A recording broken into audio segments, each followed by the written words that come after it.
Your current enterprise campus architecture has the following link speeds. 100 megabits per second at the access layer. 100 megabits per second between the access layer and the distribution layer. 100 megabits per second between the distribution layer and the core. I know what you're thinking right now. Ouch. That's slow. We are going to end up with congestion problems. Congestion. Where is this going to happen? Well, one of the places might be this interface right here. The link between the distribution and the core is only 100 megabits per second, and it's trying to funnel all the traffic that's coming from the access layer, from all those different end stations, through the distribution layer, through the core, out this one interface. Congestion,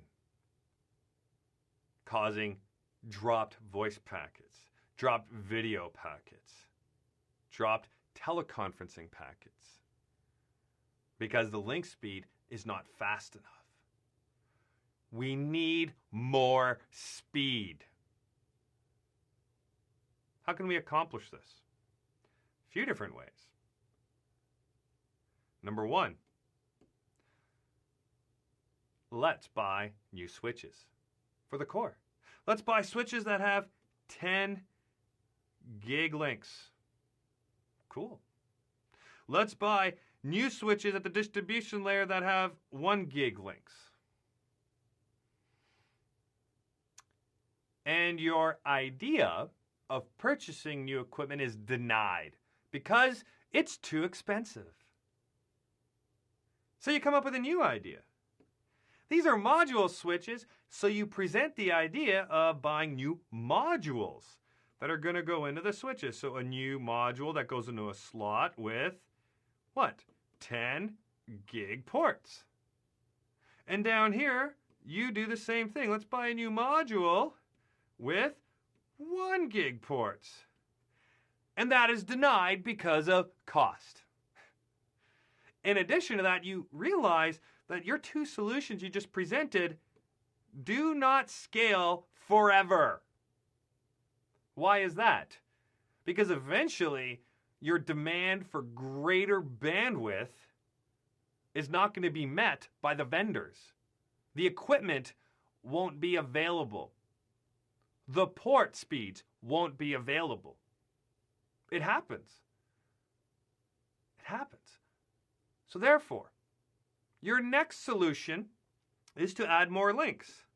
Let's add multiple links here, multiple links here, multiple links here and here. So all of a sudden you start adding more. You add more links. So for example, we add a link here, we add a link here, we add a link here and here and here and here and here. Wow, you're adding a ton of links to the overall enterprise campus architecture.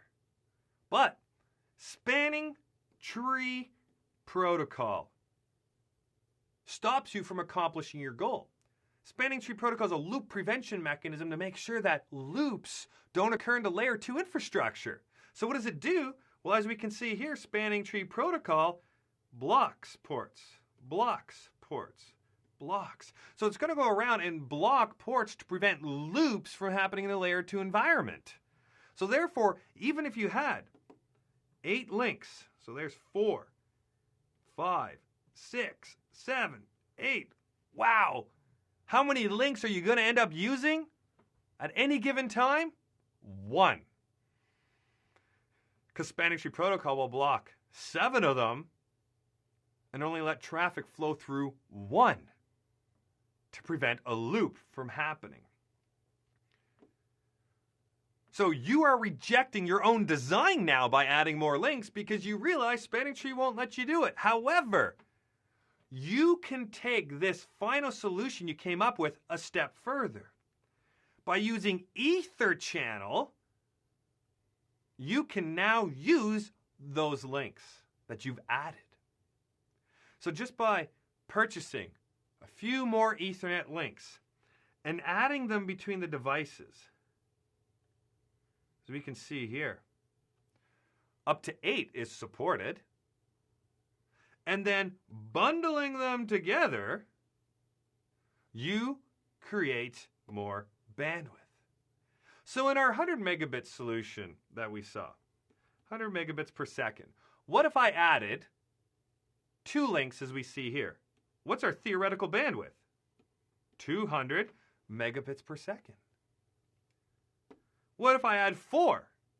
Then we'd have 400 megabits per second. What about 8? 800 megabits per second.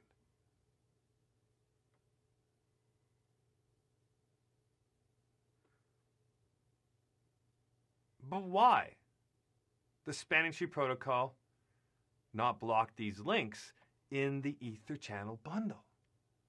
Because the spanning tree protocol is tricked into seeing it as one logical port, one logical EtherChannel port, known as a port channel. So now we can use all 8 at the same time. You might be thinking, well, are we really going to load balance across all of them? Yes, we will. Depending on the load balancing algorithm that is chosen, some traffic will flow across this link, other traffic will flow across this link, and if you had 3, 4, 5, 6, 7, up to 8, then you could load balance on all of those different links. You also achieve redundancy now. Redundancy is achieved because if one link fails, there's still the other links left. What about 2 links failing? Well, if you had 4 total links in your EtherChannel bundle and 2 fail, you still have 2 left. So those other 2 will now be responsible for 50% of the load each, whereas before they were responsible for 25% of the load, as an example. So you have the redundancy. You are achieving high availability, because if one of these links fail, not a problem. Or 2 or 3, depending on how many you have, you can still support the traffic flow. And all of this is supported on layer 2 switch ports, as well as layer 3 routed ports.